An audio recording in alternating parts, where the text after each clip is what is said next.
এখানে ইলিশ মাছ দিয়ে দু রকমের রান্না হয়েছে, ইলিশ মাছের ভাপা আর শুক্তো কচুর শাক। তাই সব মাছগুলো একসাথেই মেখে ভাজার জন্য রেখেছি। ভাজা মানে একসাথে করার জন্য মেখে নিয়েছি হলুদ নুন দিয়ে। কিন্তু এই কচুর শাক বানানোর জন্য তো ইলিশ মাছের মাথাগুলোই ব্যবহার করা হয়েছে।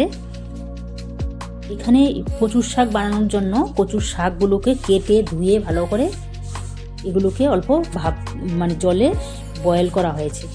আর এখানে তেজপাতা, শুকনো লঙ্কা, জিরে, কালো জিরে এগুলো রাখা হয়েছে ফোড়নের জন্য। কাঁচা লঙ্কাও কয়েকটা চির করে রাখা হয়েছে। এটাও আমার বাপের বাড়িতে আমি গিয়েছিলাম, সেখানেই আমি বানিয়েছিলাম, তাই সেই রেসিপিটাই আজ দেখাচ্ছি।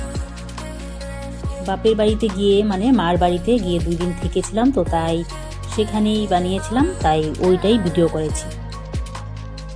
এখানে তেজপাতা, শুকনো লঙ্কা, জিরে, কালো জিরে সব ফোড়ন দিয়ে দিয়েছি। দিয়ে এখানে কচুর শাকগুলো যে জলে বয়েল করে রাখা হয়েছে সেগুলো সব দিয়ে দিচ্ছি। এখানে অনেকটা পরিমাণে হয়েছিল, তাই জন্য কড়াইটাও অনেক বড় নিতে হয়েছে।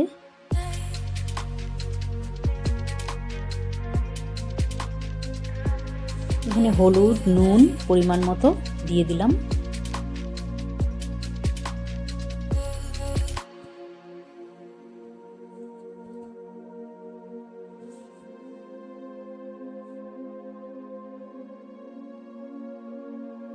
হলুদ, নুন, কাঁচা লঙ্কা সবই দিয়ে দিয়েছি। এটা হয়তো স্কিপ হয়ে গেছে ভিডিওটা। হলুদ, নুন, কাঁচা লঙ্কা সব দিয়ে একবারে ভালো করে উল্টানো পাল্টানো করছি।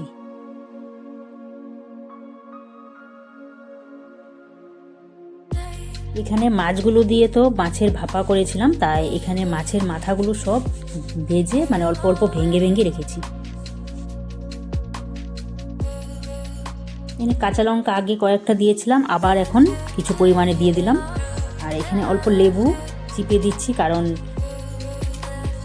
কচুর শাকটা কাটার সময় অল্প হাতে চুলকাচ্ছিল, তাই লেবুটা দিয়ে দিলে আর খাওয়ার সময় কোনো চুলকাবে না, তাই অল্প লেবু চিপে দিয়ে দিয়েছি। এখানে এটাকে ভালোভাবে বারবার করে এরকম টানা টানা করতে হবে, না হলে গলায় লাগতে পারে। তার জন্য এরকম করে ভালো করে এটাকে টান করতে হবে। অনেক সময় করে এরকম করে করার পর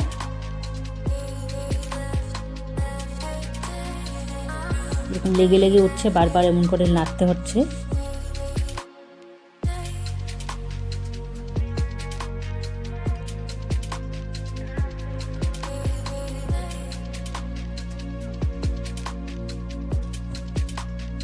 এখন প্রায় পুরো টানা টানা হয়ে গেছে। এখনই আমি ওই মাছের মাথাগুলো সব দিয়ে দিচ্ছি।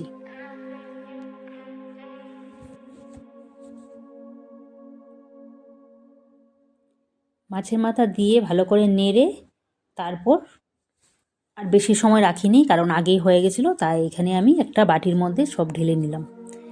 আমার কচুর শাকের রান্নাটা হয়ে গেল। খুব অল্প ছোট ভিডিও ছিল, তাই কেমন লাগলো আপনাদের?